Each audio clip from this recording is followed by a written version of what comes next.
Go bad. Magandang gabi po sa inyong lahat. Ako po si Dan Tagundon, ang direktor ng pelikulang mapapanood ninyo ngayong gabi. Isang tanong lang ang iiwan ko sa inyong lahat. Hanggang saan kayo dadalhin ng inyong mga pananampalataya? Sa panulat ni Kim Sony Mendoza, Viva la Virgen!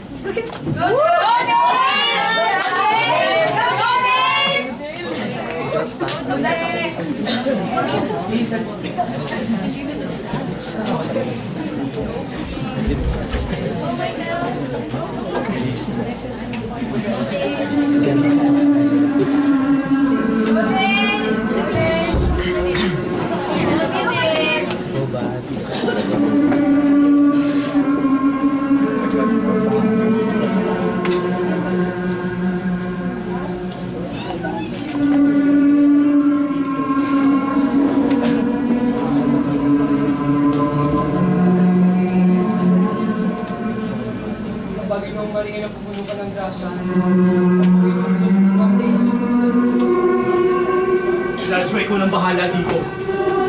Mag-iingat ka. Natatakot ako, kuya! Nakasalo ang loob mo. Ginagawa natin ang lahat. Para pinindi ko. Ito pinagpala sa babae lahat. At pinagpala naman ang iyong mga kapit. Sa tumaliyan niya ng Diyos. Patawarin nawa tayo ng Panginoon, kuya. Magtiwala ka sa Diyos. Mapapatawad niya tayo. Kung lang ito ang iyong kasalanan, ngayon ito kami mamamatay.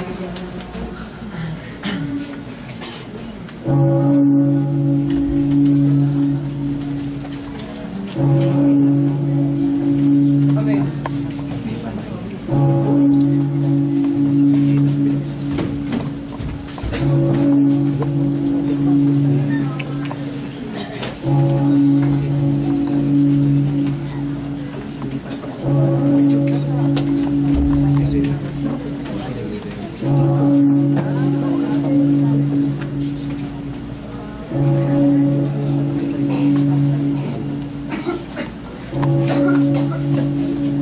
Nak, ikaw na ba yan?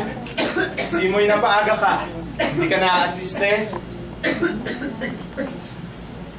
Ang upo mo. Sa kanya naman po nilamunin ko tayo. Pero pinagtamagan ko ako ni Padre sa gamot.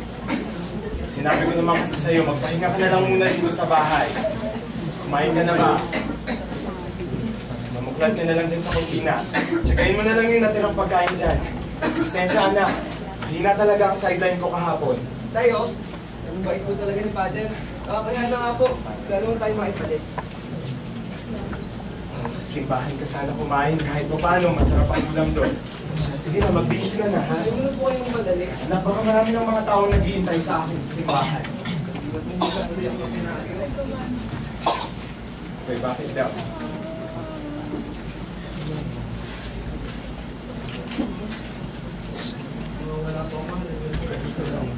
Laban mo na rin dahil yung ulam pagkatapos mo kumain, ha? Eh, hinako po kahapon ng bato natin. Nagagaw. Hinako po ka si Father Martin nung pumunta ako sa simbahan kahapon. Hindi naman yung gabinaryo. Nakapag-isa pa nga siya. Pero sabi lang niya, sa paigil daw ka ng Virgen. Ano ka mo? Sumamba po ba kayo kahapon? Ano uli yung nawawala? Alam ko kung bago ko palang mapatutog ang kampana para sa misa kagabi, wala na talagang imahe ng Peña Francia. Kagabi, pambihira. Pupunas-punas lang namin ang kandasin. Abay, saan naman yan mapupunta?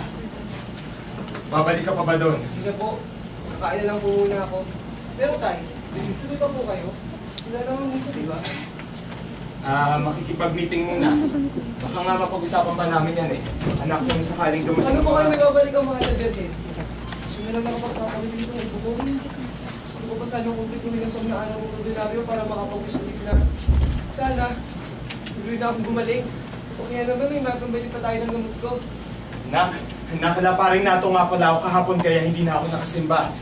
Teka, hindi ba't kahapon din naman mag-meeting ang sama ng mga kababaihan bago ang nobenaryo? Ibig sabihin may mga tao pa sa kumbento. Nagala ko po kahapon. Tapos ko pagdasal nakinig ko tumugtog ang kampana. Bakit nung tumugtog ito na parang pinagluluksa. Kinabahan ako kaya dinadali ako pumunta sa simbahan. Medyo madilim na dyan sa Baybay. Sa may abandonadong bahay nung napadaan ako. Napasin ko may bangka kaya sinilip ko.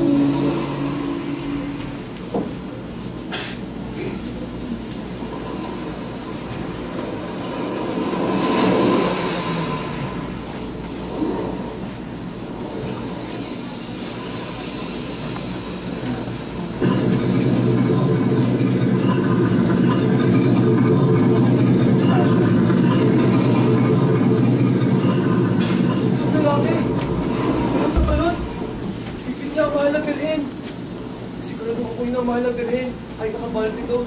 Hindi ako pwedeng magkamali dahil nakutang yung corona. Tapos isinakay sa taksay. Talagang nakabang ng taksay. Pinanado ang pagnanakaw. Namukhaan mo. Hindi ba madilim? Baka magkamali ka ng maituro, anak. Mahirap na ang magbintang. Baka mapahiya ka lang. Gusto ko kung natita ng taksay, tay. Pero, nagahan ako. Hindi ko mapaniwala. Wala akong nagawa para sa mahal na Birhen. O siya, sige. Mamaya na yan. Magpalit ka na ng damit mo. Tapos kumain ka na. Makikibalita na ako doon. Tay, nasaan po kayo kagabi? Ano? Nasaan po kayo kagabi?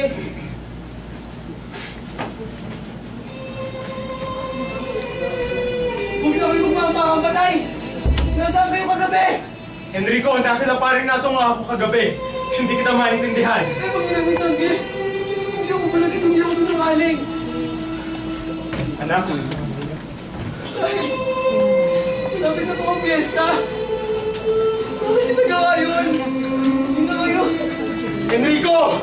Wala na po ba kayo sa katinuan, tay? Hindi man ako na nagawin na lang dahil bakit kasama niyo pa ako ngayon. Alam niyo naman tayo kung gano'n siya kahalaga sa akin. Hindi ko kayo naya mag-isisa na andas niyan. Hindi ko nga siya nakatanong ko talaga ng bulak-bulak kahit may isang pagita lang. Tapos, turuan pa ako ni Martin ng dasal para na bumalik ako agad. Hindi lahat ay kayang gawin ng mahal na Birhen, Enrico. Tama tayo. Kahit kung gano'n ko lang nilalakad ko araw-araw, hindi naman nalalay mo ko. Mag-record ako. Naglanat ako ng napakataas. Alam ko hindi mo alam yung gagawin. Wala yung hospital, pero ano? Hindi ba sa mahal na Birhen pa rin tayo umaasa? Hindi mo lang alam ang sinakripisyo ko para lang maitaguyod ka! Nung ilagay mo siya sa dibdib ko, tuloy pa rin ang dasal mo. Nagpapumpulso na ako ng time. Pero walang isang oras. Alam mo yun tayo, walang isang oras. Bumaba ang lagnat ko. Pati ang paligid. Pamangahingal ko, bubo ko, pero bakit? Oo! Naghimala na noon ang mahal na Birhen! Pero hanggang kailan? Hindi ba may sakit ka pa rin ngayon? Nung isang linggo, nung wala na akong nagawa kundi ang daling ka sa ospital. Mataas na mataas ang lagnat mo. Wala kang malay. Alam mo ba ang sabi ng doktor? Nakakaraos naman po tayo, ha? Hindi naman ako humingi ng maraming buhay. Nag-aaral naman ako. Hindi pati si Father. Anak, intindihin mo muna ako. Hindi mo lang alam. Wala kang alam. Wala nang wala tayo. Pero bakit kayo nagnakaw? Bakit ang mahal na Birhen pa? Bakit kayo posible ang nobinaryo? Bakit hindi na tayo lumapit kay Father? Hindi na basa-basa ang pag-ubo mo. Ang masakit mong lalamunan, ang mataas mong lagnat.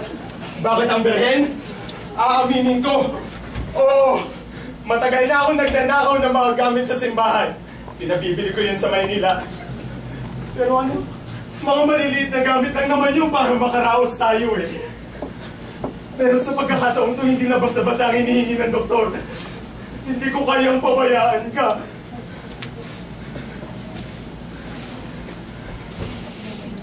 Pasensya na. Hindi man lang kita nagawang ipatingin noon. Nagsisisi ako na umasa tayo pareho sa himala ng Peña Francia. Nang Birhen mo. Pero wala. Ganyan ka pa rin. Ganito pa rin tayo. Tayo alam ko hindi basta-basta ang pakmimilagro. Pero alam ko hindi nagkulang ang Birhen sa akin. Sa atin! Alam, kulang-kulang 1 milyon ang kailangan natin sa makalawa. Kailangan kang operahan. Umabagal ang tibok ng puso mo. Hindi iinto ang lagnat at ang ubo mo kung hindi yun gagawin.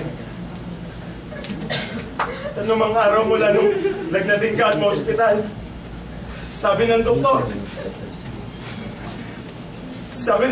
maaari ka nang kunin sa amin, maaari ka nang mawala kung hindi yun maaagapan.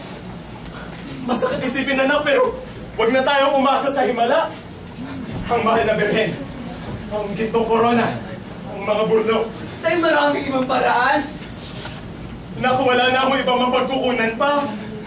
Alam ng Diyos, wala akong hinangad na masama para sa'yo.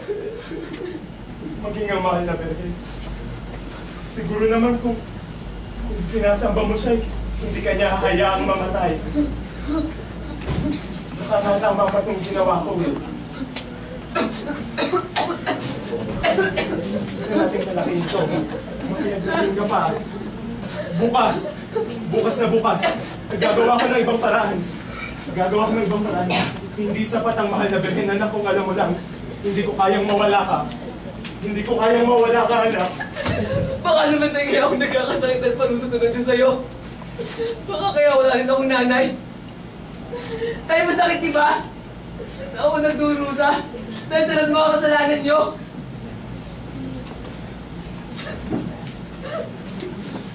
Huwag na nating palakihin to. Huwag mo nang isisi sa akin kung bakit ganyan ang kalagayan mo ngayon.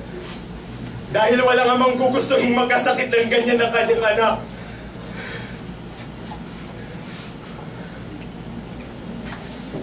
Tama na. Kumain ka na tapos bumalik ka na lang sa simbahan. Babalik ka doon tapos tutulungan na lang natin si Father. Babalik po talaga ako dun, Tay. Hindi ako magsisinungaling. Hindi! Eladio, alam na ng mga tao. Hindi sila titigil hanggat hindi nakikita ang Birhen. Sigurado ka bang? Father?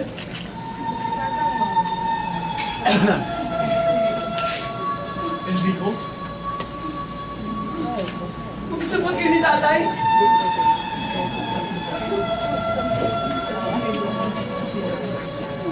Eladio, anong ibig sabihin nito? Kuya, si Enrico. Kuya? Ano bang ibig niyo sabihin? Nakita tayo ni Enrico kahapon. Alam na niya, kuya. Kuya? Hindi ko mo kayo maintindihan. Magkapatid kayo. Hindi ko alam.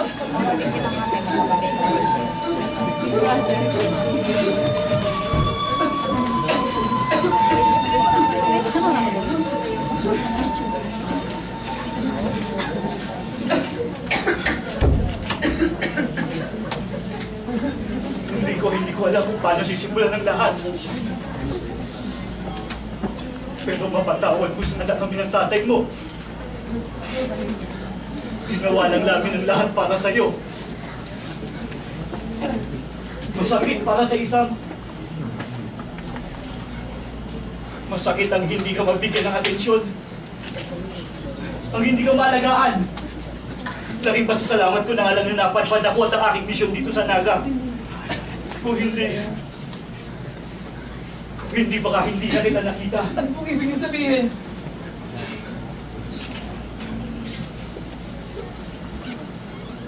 Hindi ko nagkasala na ako sa Diyos noon pa man. Pero sa pagkakataong ito, umaasa akong mapapatawad niya ako.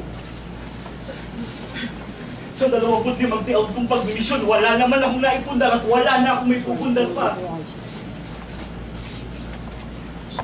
Hindi ko. Ibinuhos ko lahat ng panahon ko. Makabawi lang ako sa pagpupundar ko sa iyo. Maging ang pagtatagpo namin ay hindi sinasadya, anak. Kung nasan man ang mga magulang namin, o ang mga kamag-anak ay hindi rin namin alam. At paano ka mga asa tayo sa mga taga rito? Pare-pareho lang tayong hirap. Wala na kami iba pang matatakbuhan, anak. Bakit hindi niyo rin sinabi to? Ikaw, Father. Yung bait po ninyo. Kukalain. Ano na lang masasabihin ng iba? Patawan, Enrico. Patawan, hindi ko alam. Hindi ko alam. Ikaw bang pari namin? Bakit niyo nagawa yun? Nasaan na po ang patron? Saan po ang taksay? Balik niyo po sana ginamahal na bilang dito, Father. Hindi ko kayang gawin yun. Hindi ko kayang pabayaan ka. Patawarin mo ako. Patawarin mo ako. Hindi kita mapapatawad. Sana hindi ka na mapad pa dito. Enrico! Anak ko!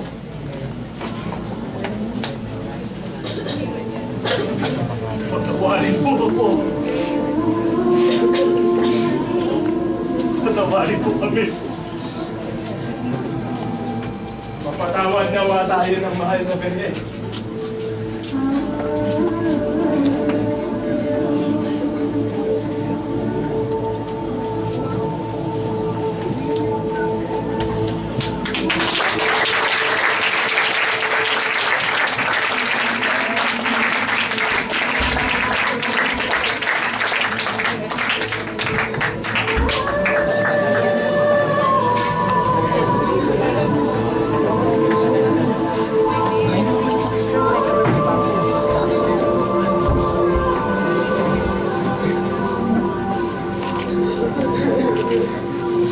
Bakit ang mahirap tulungan ng kaso?